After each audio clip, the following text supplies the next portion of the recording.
नमस्कार दोस्तों, आपका स्वागत है अपनी YouTube चैनल PFP में। आज हम BSE के बारे में चर्चा करने वाले हैं। स्टॉक अपने ऑल टाइम हाई से 35% नीचे आ चुका है, भारी गिरावट देखने को मिली है। तो क्या ये स्टॉक यहाँ से रिटर्न हो सकता है या फिर स्टॉक में गिरावट हमें बढ़ती हुई भी नजर आएगी, इसके बारे में आज हम चर्चा करने वाले हैं।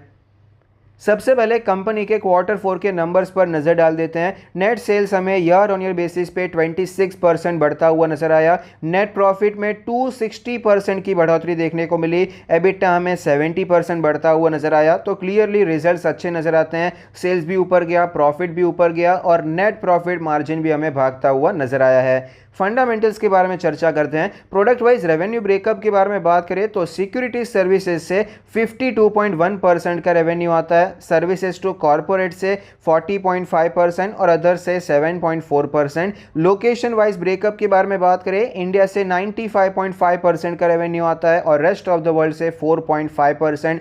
फंडामेंटल रेशियोज के बारे में बात करें, ROE 5% है, ROC 4.5%, 5% के आसपास है, जो कि अपने एवरेज से भी नीचे है। काफ़ी ज़्यादा वीक नंबर्स नज़र आते हैं। और ये जो 5 ईयर का एवरेज का भी नंबर है, ये भी कोई खास नंबर नहीं है, ये भी वीक ही नंबर है। नेट प्रॉफिट मार्जिन 23% है। ओवरऑल 23% का मार्जिन अच्छा है, लेकिन 5 ईयर मार्जिन आप देख सकते हैं 41%, 3 ईयर मार्जिन भी 26% के आसपास। उस हिसाब से मार्जिन हमें नीचे जाता हुआ नजर आया है, जो कि अच्छी बात नहीं है। डेट टू इक्विटी जीरो है, कंपनी पर कोई कर्जा नहीं है, ये एक अच्छी बात है। तो ओवरऑल फंडामेंटल रेशियोज हमें डिसेंट नजर आते हैं। कुछ चीजें अच्छी हैं, जैसे कि डेट टू इक्विटी जीरो है, कंपनी पर कर्जा नहीं है, लेकिन ROE ROC अच्छे नजर नहीं आते हैं और मार्जिन में भी हमें थोड़ी सी गिरावट नजर आती है।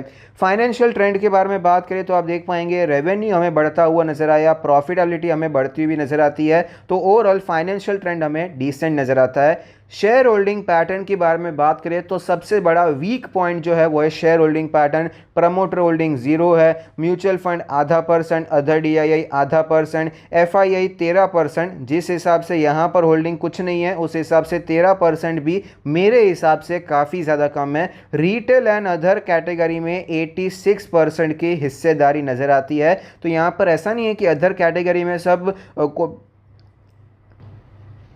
छोटे मोटे नाम आ जाते हैं, वहाँ पर भी बड़े बड़े नाम हैं। लेकिन यहाँ पर जब एज अ प्रमोटर कोई नहीं होता है तो वो मेरे हिसाब से नेगेटिव पॉइंट हो जाता है। कोई अथॉरिटी यहाँ पर ठीक से नहीं होती है और रिटेलर्स के पास भी बहुत ही ज़्यादा स्टेक है। इंस्टीट्यूशंस का ये सबका मिला के रख देंगे तो भी रिटेलर्स उनसे आगे निकल जाते हैं, ये मेरे हिसाब से अच्छी बात नहीं है। तो शेयर होल्डिंग पैटर्न तो क्लियरली वीक नज़र आता है। एनालिस्ट के रेटिंग के बारे में बात करें, 7 एनालिस्ट ने स्टॉक को कवर किया है, जिसमें से 42% का मानना है कि खरीदारी करनी चाहिए। हायर साइड पे 51% का अपसाइड है, मीडियन 9% का अपसाइड है और लोअर साइड पे तो 50% की गिरावट बताई जा रही है।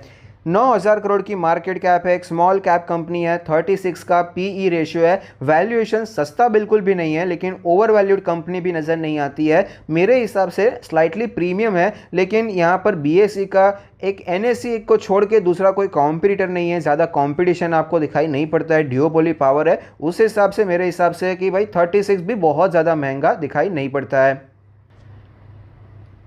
स्टॉक के चार्ट पर हमें क्लियरली पता चलता है कि BSE के स्टॉक में एक शानदार रैली देखने को मिली। स्टॉक हमें 1000 तक पहुंचता हुआ नजर आया, उसके बाद हमें गिरावट देखने को मिली।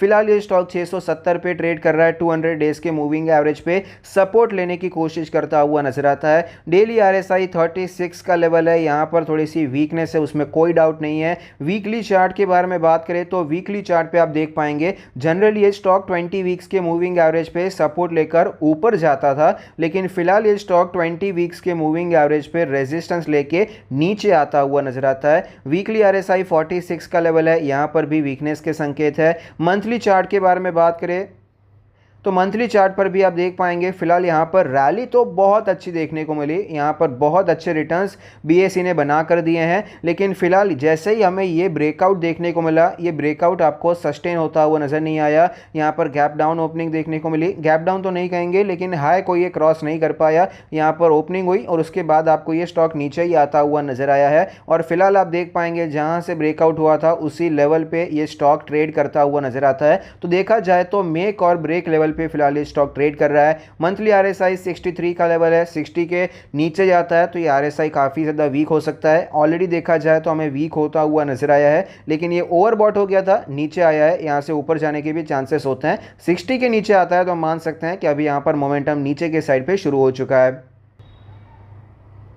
इंपॉर्टेंट लेवल्स के बारे में बात करें तो आप देख पाएंगे जो सपोर्ट नज़र आता है 640 के आसपास का इंपॉर्टेंट सपोर्ट है, क्योंकि यहाँ पर एक अच्छी रैली देखने को मिली। 2 महीने स्टॉक शांत रहा था, उसका जो लोअर एंड था वो 640 के आसपास 630 के आसपास का लेवल था। उसके बाद एक अच्छा मोमेंटम देखने को मिला तो ये सपोर्ट हो जाता है। रेजिस्टेंस के बारे में बात करें तो आप देख पाएंगे यहाँ पर जो रेजिस्टेंस हमें देखने को मिले हैं वो 800 का लेवल है, और फिलहाल भी इस मंथ का भी जो हाई है वो 800 के आसपास नजर आता है। रेजिस्टेंस हमें वीकली चार्ट पे ज़्यादा बेहतर तरीके से समझ में आएगा। सपोर्ट तो आप देख पाएंगे ये इंपॉर्टेंट लेवल हो जाता है, रेजिस्टेंस आप देख पाएंगे यहाँ पर है, और फिलहाल स्टॉक यहाँ से ब्रेक डाउन करके आपको यहाँ से रिट्रेस करता हुआ नजर आता है। तो 800 का लेवल इस हिसाब से एज ए रेजिस्टेंस दिखाई पड़ता है। तो जो भी काम करना है इन दोनों लेवल्स को ध्यान में रख के ही करना है। यहाँ पर सपोर्ट का एक्चुअली जोन 600 से करके 640 का है, तो हम लोअर एंड यहाँ पर अज्यूम करते हैं जो कि 600 का लेवल हो जाता है। तो फिलहाल हमें शॉर्ट टर्म के लिए अगर खरीदारी करनी है, देखा जाए तो 200 दिन के मूविंग एवरेज के आसपास खरीदारी कर सकते हैं क्या,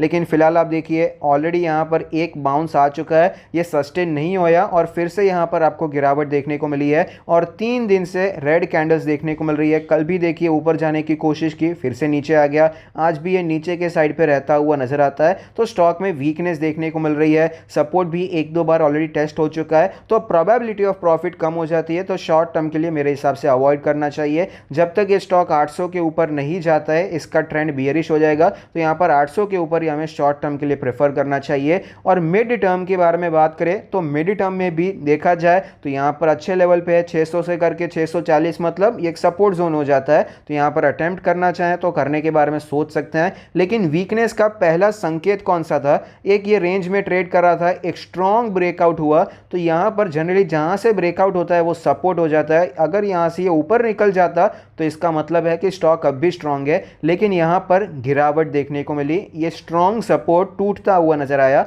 ये हमारा पहला संकेत था।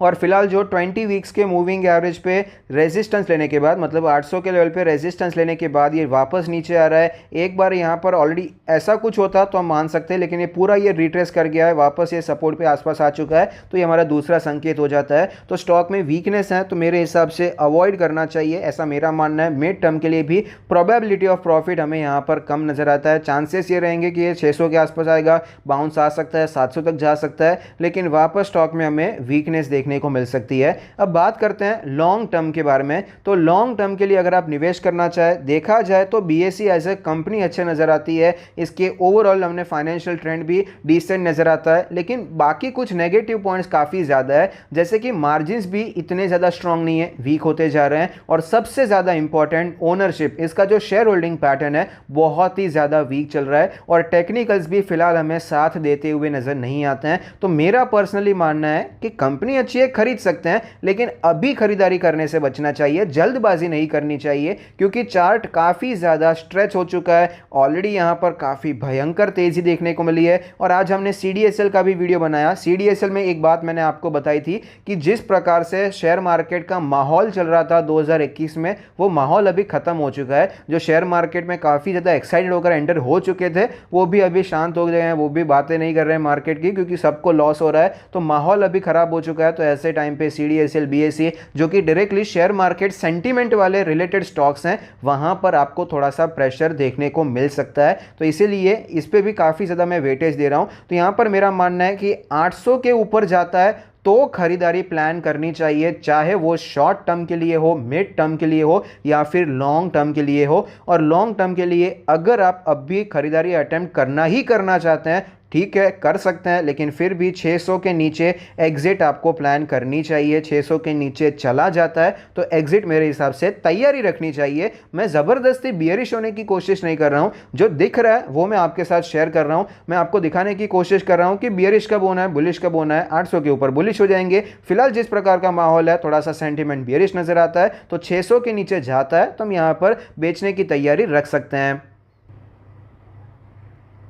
पॉजिटिव्स के बारे में बात करें तो फंडामेंटल्स ओवरऑल अच्छे नज़र आते हैं, हालांकि रेशियोज इतने अच्छे नहीं थे, लेकिन बिजनेस फंडामेंटल्स ओवरऑल अच्छे हैं। ग्रोथ थोड़ी सी अच्छी देखने को मिली है, एफआईएस का स्टेक इंक्रीज हो रहा है, वैल्यूएशन भी डिसेंट है। नेगेटिव्स के बारे में बात करें तो टेक्निकल्स वीक हैं, शेयर होल्डिंग बहुत वीक है, डीआईआई भी स्टेक अपना कम कर रहे हैं, ऑलरेडी ना के बराबर है। मोस्ट ऑफ द एनालिस्ट हमें बियरिश नजर आते हैं। तो ऐसे सिचुएशन में करना क्या चाहिए, शॉर्ट टर्म के लिए और मिड टर्म के लिए तो वीक है, अवॉइड करना चाहिए, 800 के ऊपर प्रेफर करना चाहिए। लॉन्ग टर्म के लिए भी मैं तो यही कहूंगा कि 800 के ऊपर प्रेफर करना चाहिए। फिर भी अगर आप खरीदना चाहते हैं, कंपनी अच्छी है ये समझकर आप खरीदारी कर सकते हैं, लेकिन फिर भी 600 के नीचे जाता है तो मेरे हिसाब से एग्जिट की तैयारी रखनी चाहिए।